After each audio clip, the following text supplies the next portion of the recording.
Bom dia, boa tarde, boa noite. Aqui é o professor Alberto para dar uma aula sobre a ditadura do Estado Novo, de 47 a 45, governada por Getúlio Vargas. Então, vou seguir aqui esse plano de aula, né, no sumário, tá? Então, essa aula é para o terceiro ano do ensino médio, tá? Tendo como pré-requisitos a Revolução de 30 e o período entre guerras na Europa, tá? Onde surge o fascismo e o nazismo. Essas duas aulas são bastante importantes como insumo para entender essa aula da ditadura do Estado Novo, tá ok? O objetivo geral da aula: apresentar as mudanças ocorridas no Estado brasileiro no período da ditadura de Vargas, tá? Quais foram as mudanças perpetradas por Vargas durante essa ditadura, tá? Os objetivos específicos: compreender como foi articulado o golpe do Estado Novo, entender suas principais características, aprender sobre o populismo varguista e o fim do Estado Novo, tá? Aí, concluindo o resumo e avaliação, tá? Então, como é que foi o golpe do Estado Novo, tá? Vou retornar um pouquinho na aula anterior, que é a Revolução de 30, para entender um pouco, tá? Em 32 a gente teve a Revolta Constitucionalista de 32 em São Paulo, tá? Originada em virtude do Estado de São Paulo perder o poder, né, com o golpe de 30, tá? Com a Revolução de 30, quem estava no poder eram os paulistas, tá? Por causa de um interventor que o Vargas colocou lá, que não era paulista, tá? E também eles pedindo uma constituição, porque quando o Vargas entrou, ele começou a governar por decreto, ignorando a Constituição de 1891, né? Tá? Através dessa pressão, o Vargas acaba chamando a Assembleia Nacional Constituinte e surgindo a Carta Constitucional de 34, que foi promulgada, tá? Qual a diferença de promulgada para outorgada? Promulgada, ela é votada por uma Assembleia Nacional Constituinte. Uma Constituição outorgada, ela é imposta pelo governante, tá? Mais para frente a gente vai entender o porquê é importante esse conceito. Então, em 35, a gente tem intentona comunista, né? Uma tentativa de revolução armada pelos comunistas, tá? Que acabou sendo fracassada, mas que foi bastante utilizada por Vargas, tá? Para botar medo na sociedade, tá? Tanto é que ele estipula um estado de sítio no Brasil, começa a aumentar a repressão, tá? E também estava prevista a eleição para 38, tá? O Vargas tinha sido eleito de forma indireta, tá? Provavelmente ele sairia em 38. Então, ele prevendo essa saída dele, se deixasse seguir os caminhos democráticos, né?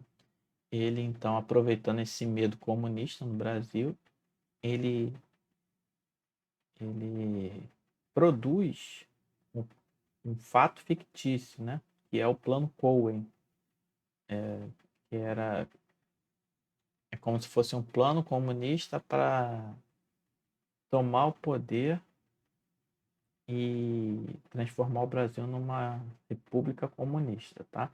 Então ele se utiliza desse medo da sociedade e fabrica esse fato, né? O Plano Cohen, que é totalmente fictício, tá? Teve a ajuda do General Dutra nesse plano, tá? Aí ele estipula, ele dá o golpe 10 de novembro de 37, tá? No dia seguinte ao golpe, o que ele faz? Ele outorga uma Constituição de 37, uma Constituição totalmente com viés fascistas, que dá plenos poderes a Vargas, tá? Com esses plenos poderes, o que ele faz? Ele aumenta a centralização política e administrativa do Estado, né? Ele rompe aquele viés federalista da República Velha ele centraliza ao máximo o poder nas mãos deles, tá bom? Outra característica importante é a associação dele com a elite industrial, tá? Para ele poder implementar um nacional desenvolvimentismo no país, tá? Com as indústrias de base e tal. E ele faz também um controle dos operários, tá? Evitando greves, né?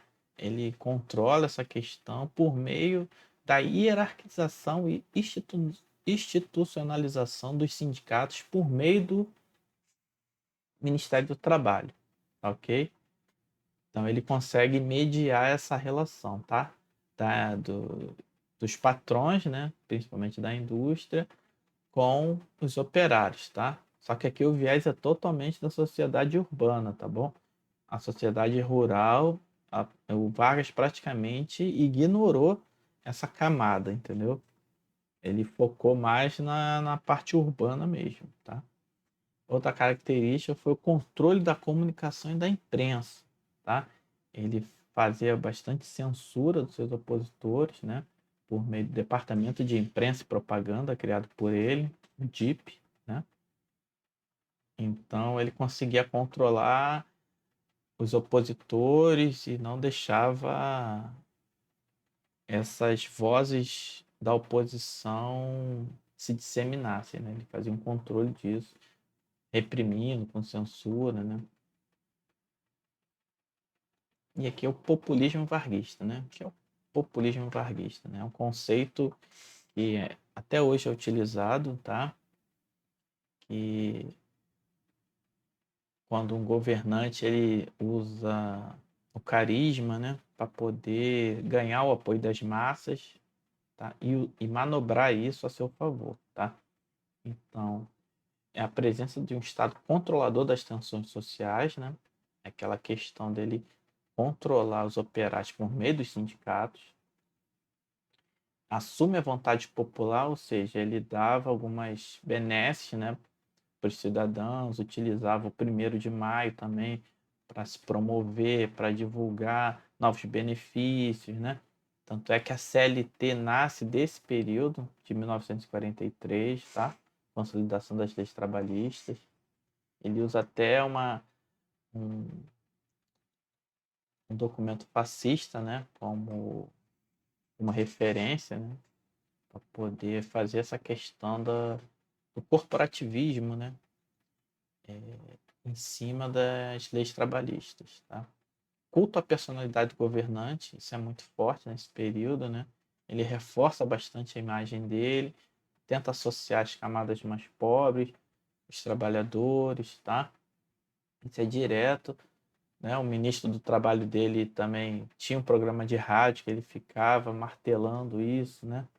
Sobre as leis, os benefícios para o trabalhador, que é o Getúlio, né? Que ele que fez isso, ele deu os benefícios sem precisar dos trabalhadores fizessem uma revolução para conseguir por meio da luta, não, que ele dava os direitos, né? Ele concedia, né?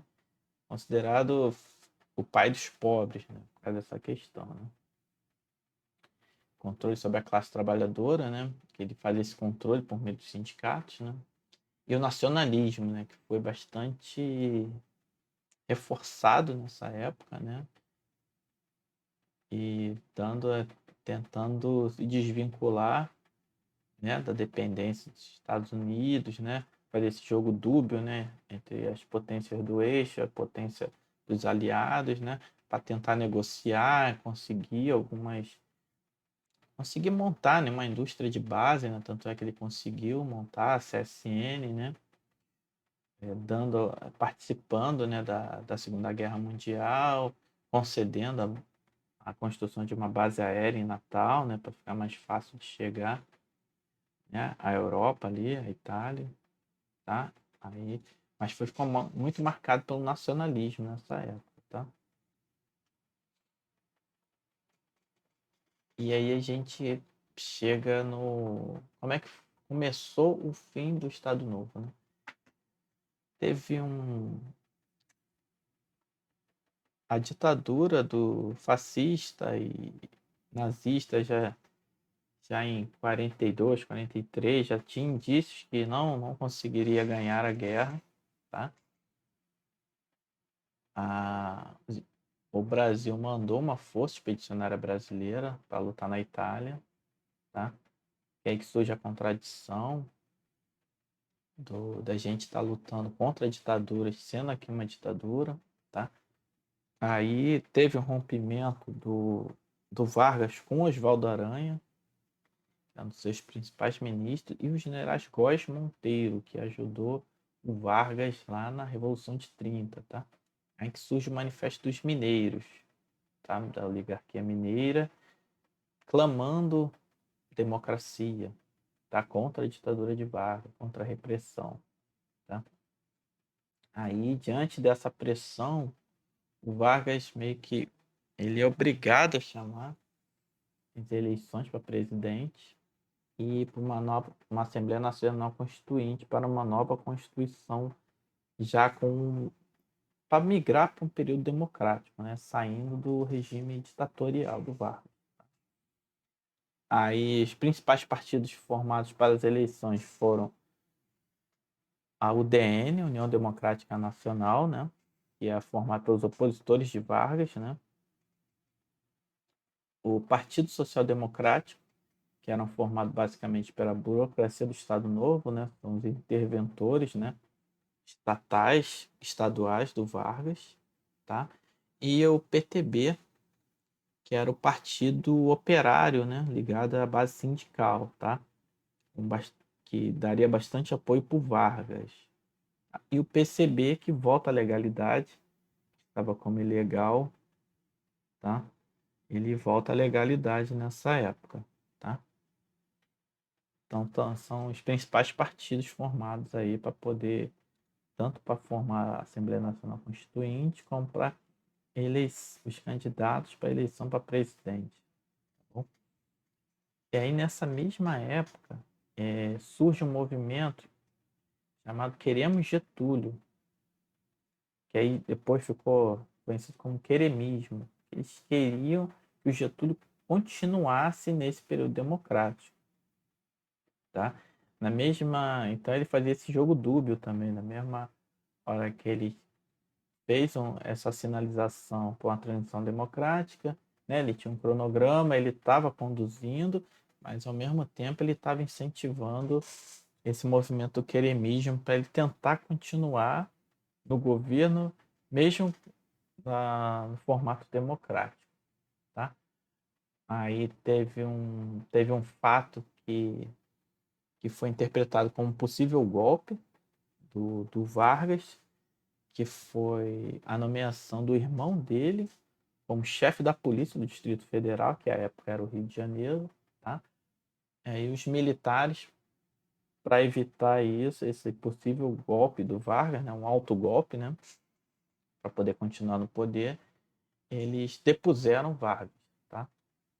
O general Góes Monteiro que liderou essa deposição, tá?